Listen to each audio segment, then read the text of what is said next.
Hey guys, it's Modern Buckets here. I'm a new NBA channel that came onto YouTube. I really want to just grow out this channel, have a lot of fun. I'm really passionate about basketball, so I'm just gonna sit here and talk a little bit about what I think of the James Harden trade and a game I watched yesterday, which was the Nuggets and the Warriors. I'm a new channel, so if you wouldn't mind subscribing, I'm really trying to grow. But yeah, let's get into it. So, sorry also about the background noise. They're doing some sort of construction outside. Don't ask me what it is.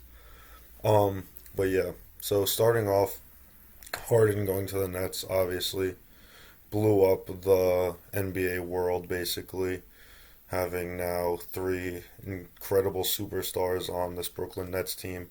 The pure offensive firepower for that team is going to be crazy to watch. They're going to be the most fun team I think in recent um, recent memory, I guess. They have three ball dominant, ISO dominant players that can get buckets basically whenever they want with James Harden, Kyrie, and Kevin Durant. Obviously, the issue that people think and why this team is so polarizing is because people are saying the defense isn't going to be there, and also they're saying the ball movement and play styles of those three players may not fit well together. But in my opinion, I think that James Harden, Kevin Durant, and Kyrie, well, not in my opinion, this is what's going to happen. One of them is going to have to take a smaller role. It's been proven time and time again. Kevin Garnett had to do it for the Celtics big three.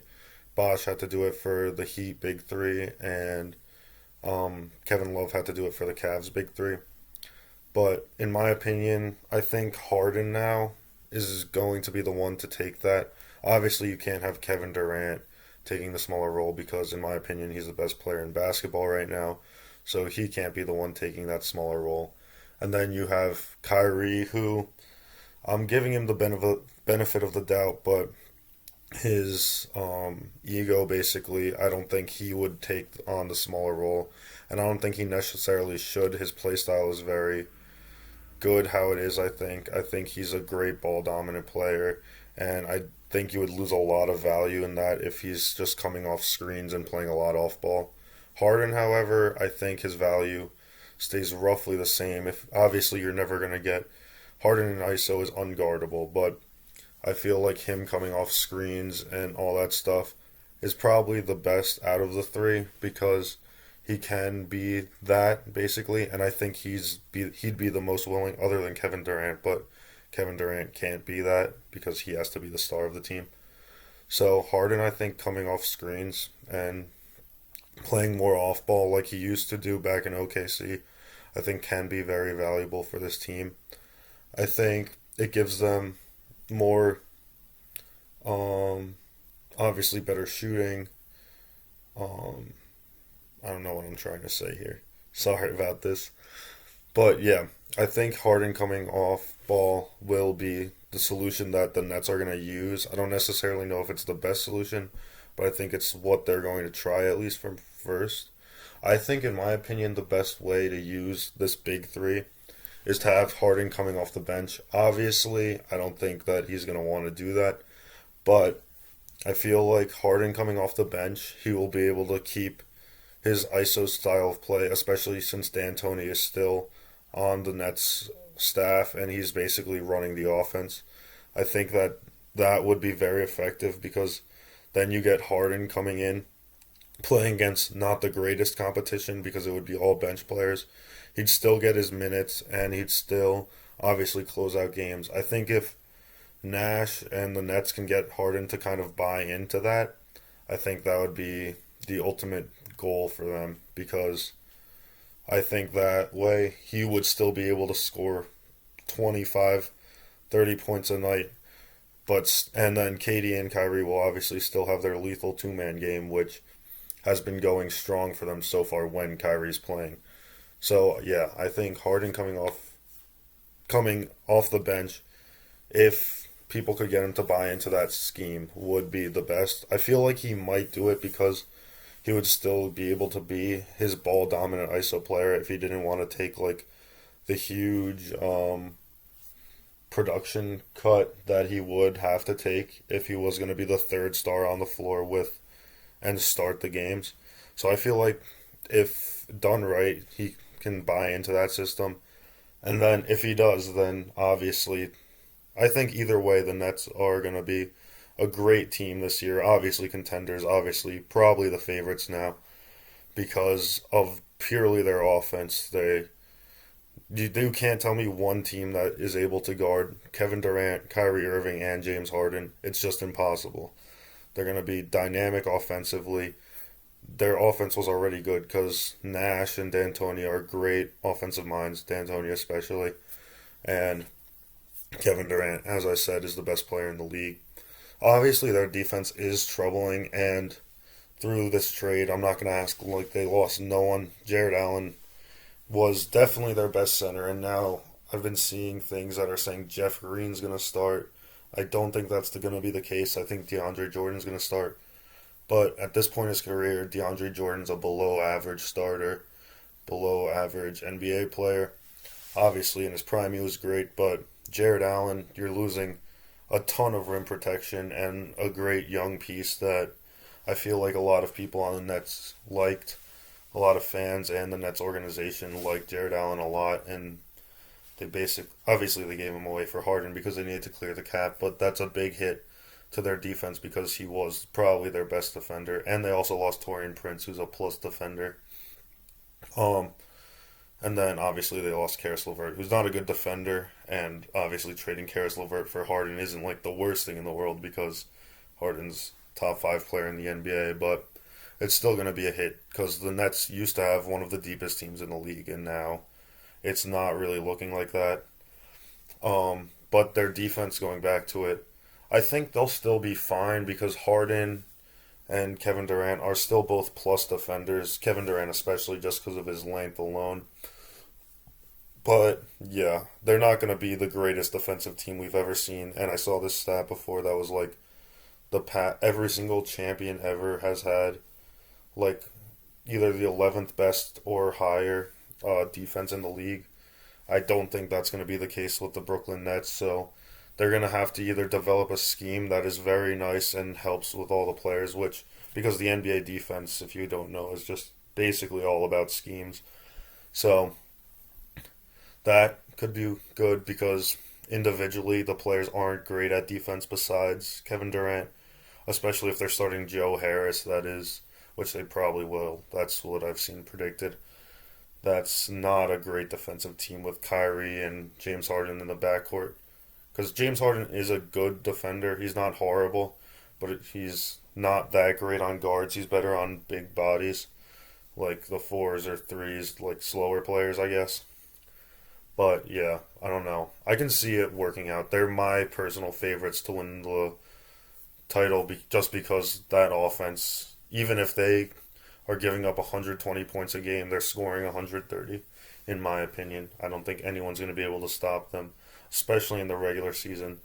Postseason, teams might be able to figure them out, but also if they're utilizing the 3 players that they have in the best way, it's impossible to guard, no matter what crazy defensive scheme Spoelstra puts out, Pat Riley, the Bucks put out.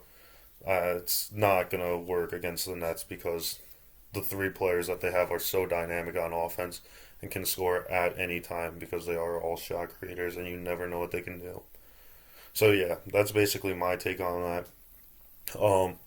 Now I'm going to talk a little bit about the game I watched, the Nuggets versus the Warriors. Just a little background. I am a Nuggets fan. That's why I kind of watched the game, and it's why I wanted to talk about it a little bit. From what I saw, for the Warriors, I'll start off with the Warriors. It's very scary. I feel like, obviously I'm going to say stuff that you guys already know, but Steph Curry, when he's out, they can't do anything. Kelly Oubre, he hit 2 threes. He hit 3 threes, actually. But I feel like I was listening to the game, and Richard Jefferson was saying every time he made it, like, yeah, he made it, but I don't like the shot. And I agree, because Kelly Oubre is a slasher at heart. He shouldn't be settling for all these threes. The D is basically giving him. They were doubling Steph Curry and leaving Kelly Oubre wide open, and he went 3 for 8 from three, and he only took 10 shots. So that means he only took 2 shots that weren't 3 pointers, and I feel like it's not a recipe to win when you're Kelly Oubre, because he is, as we've seen, one of the most dynamic slashing players in the league. Um, he can put the ball on the floor and dunk on anyone, as we've seen various times. But I feel like defenses are giving him the three, and he's just taking it instead of trying to make a move or something else, which is where he's more effective. So yeah, that's not great. And then also Wiggins didn't play bad, but also he can't shoot a three. He went 0 for 4 last game against the Nuggets in threes, which it's just not useful when teams, well, the Nuggets at least, were doubling Steph Curry. It's impossible for him to do anything when his teammates aren't making any threes, because he is a great passer and very unselfish, but it's impossible because teams are just going to double you. And yeah, James Wiseman, he was playing very well. He played Jokic pretty well. They were sending a double team to Jokic, but even when he was just guarding him in the post, he was playing well. Jokic got the better of him a couple times, but what can you do? It's Jokic. He's the best center in the league. And James Wiseman's a rookie. He did show a lot of promise. He has a lot of energy, and I think him and Steph Curry work very well together, because Steph Curry's never had like that dominant of a big. He's had a couple of good ones, but like James Wiseman's definitely special, and a great guard with a great center is the best combination, as we've seen historically in basketball. So I think this season's kind of a wash for the Warriors. Not a wash. They might make the playoffs, but obviously they're not contending for a championship. So I think they should just try to keep developing Wiseman, trying to get Kelly Oubre into his regular self that we've seen from last season, because he was very good in Phoenix. So I feel like if they can get that going. Wiggins, I don't know. Wiggins is alright, I guess, but I don't know. Maybe coming off the bench next season he would be good. I'm not really sure how they're gonna do that, but yeah, I think they just wait until next season, develop James Wiseman, and then Curry, Clay, James Wiseman, and Draymond, who, for people who don't know, then you don't really know basketball, but Draymond is still one of the most impactful players in the league. Great defender. He only scored 1 point yesterday, but that's beyond the point. His basketball IQ is through the roof. There's a reason the Warriors keep him and aren't trading him for anyone. But yeah, that's kind of my Warriors ramble, I guess.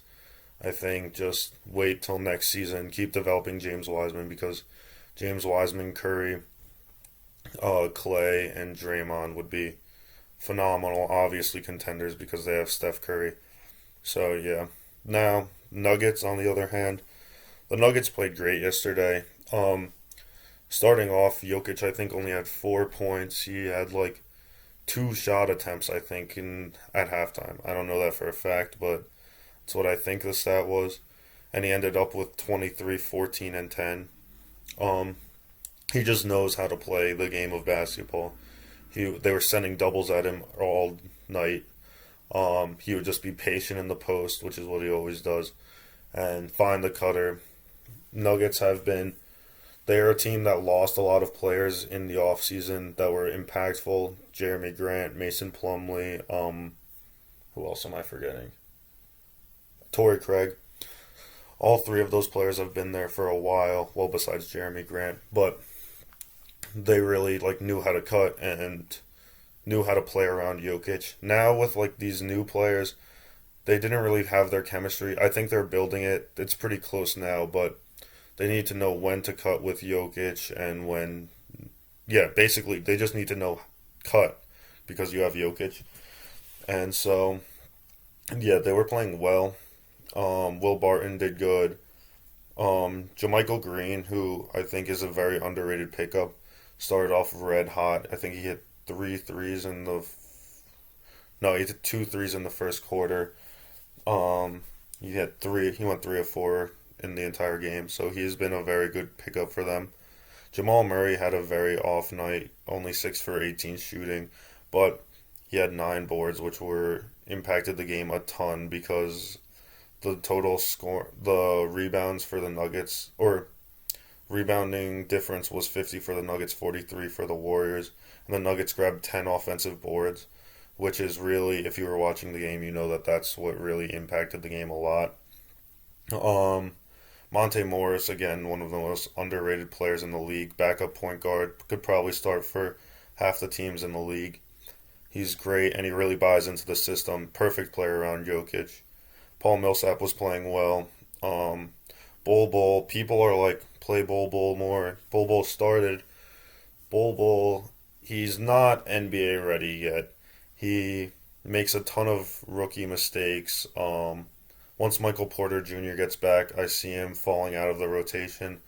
He does have all the ability. He's made a couple great plays, but he's shown flashes. But in all, he's made a lot of rookie errors, which is expected. He's not like the most developed player in the world, but he definitely still has a ton of talent.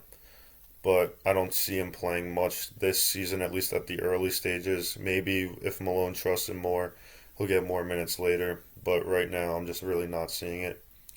But yeah, basically, Nikola Jokic MVP. Let's get it.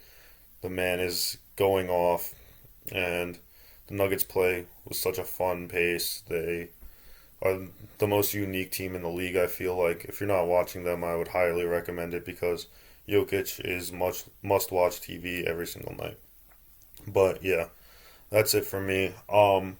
This was my first ever YouTube video, and I kind of just like got on the mic and started talking. That's kind of what I want to do. I don't want to really plan for it.